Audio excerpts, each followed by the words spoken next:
আপনি যদি আপনার আইফোনের লক স্ক্রিনের উপরে ট্যাপ করেন তাহলে কিন্তু এরকম নর্মাল ফটোগুলো কিন্তু কালারিং হয়ে যাবে। তো প্রথমে আমরা গ্যালারিতে যাব, তারপর যে ছবিটা আমরা কালারফুল করবো সেই ছবিটা এখান থেকে সিলেক্ট করবো। এখান থেকে আমি এই ছবিটা সিলেক্ট করছি, এটাকে আমরা ডুপ্লিকেট করে নিব। তারপর ডুপ্লিকেট ছবিটাকে এখান থেকে এডিট করব, এখান থেকে ফিল্টার, তারপর একেবারে যে শেষের যে ফিল্টার আছে এটা অ্যাড করে দিব, এখান থেকে অ্যাডজাস্ট, তারপর ব্রিলিয়েন্স, এখান থেকে আমরা +50 করে দিব। আপনারা আপনাদের মতো অ্যাডজাস্ট করে নেবেন। তারপর এখান থেকে ডান। এখন আমরা কেটে দিব, চলে যাব হচ্ছে সেটিংসে।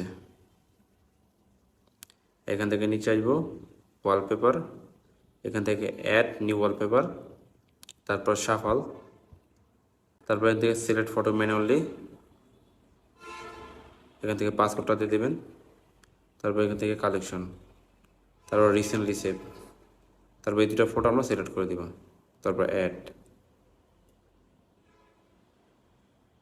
এখান থেকে এই থ্রি ডট অপশনে ক্লিক করব, এখান থেকে ওয়ান ট্যাপ, তারপর এখানে অ্যাড অপশনে ক্লিক করব, তারপর সেট আস ওয়ালপেপার পেয়ার এখানে ক্লিক করব।